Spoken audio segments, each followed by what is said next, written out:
മനുഷ്യ ചരിത്രത്തിലുടനീളം സംരക്ഷകരായിരുന്ന പുരുഷന്മാരെ എന്തുകൊണ്ടാണ് ലോകം ഇന്ന് ടോക്സിക് എന്ന് വിളിച്ച് വേട്ടയാടിക്കൊണ്ടിരിക്കുന്നത്? പുരുഷത്വത്തെയും കരുത്തിനെയും ബോധപൂർവ്വം നശിക്കാനുള്ള ഒരു ആഗോള അജണ്ട ഇതിന് പിന്നിൽ നടപ്പാക്കുന്നുണ്ടോ?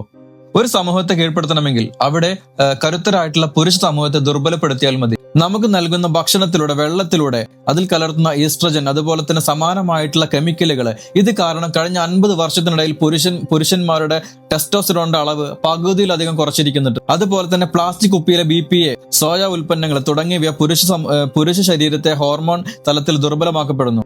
ശാരീരികമായിട്ട് കരുത്തില്ലാത്ത, ആത്മവിശ്വാസമില്ലാത്ത ഒരു പുരുഷ ജനതയെ കെട്ടിപ്പടുക്കലാണ് ഇതിന്റെ പിന്നിലുള്ള രഹസ്യം എന്ന് പറയുന്നത്. ശാരീരികമായിട്ട് കരുത്തില്ലാത്ത, ആത്മവിശ്വാസമില്ലാത്ത ഒരു ജനതയ്ക്ക് ഒരിക്കലും സിസ്റ്റത്തിനെതിരെ പോരാടാൻ കഴിയില്ല. പുരുഷന്മാരെ വൈകാരികമായും ശാരീരികമായിട്ടും തളർത്തുന്നത് ഈ പുതിയ ലോകക്രമത്തിന്റെ ആവശ്യമാണ്.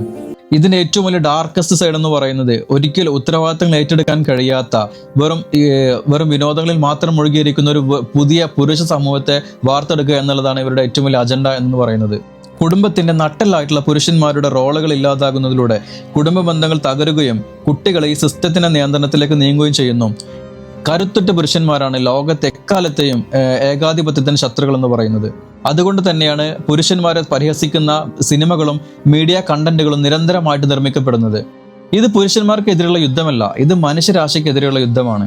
നിങ്ങളൊന്ന് ആലോചിച്ച് നോക്കൂ, നമ്മൾ ഇന്ന് വരെ പഠിച്ച ചരിത്രത്തിൽ ഏറ്റവും വലിയ ശക്തരും സംരക്ഷകരും പുരുഷന്മാരായിരുന്നു. പക്ഷെ ഇന്ന് ലോകം അവർ ടോക്സിക് ആക്കി മാറ്റപ്പെടുന്നതിലൂടെ ആരുടെയൊക്കെ അജണ്ടകൾ നടപ്പാക്കപ്പെടുകയാണ്. പ്രിയപ്പെട്ട പുരുഷന്മാരെ, നിങ്ങൾ നിങ്ങളുടെ ശക്തി തിരിച്ചറിയുക, നിങ്ങൾ സ്വയം കരുത്തരാവുക, വരാനിരിക്കുന്ന വലിയൊരു വിപത്തിനെതിരെ പോരാടാനുള്ള സംരക്ഷകരായിട്ട് മാറുക.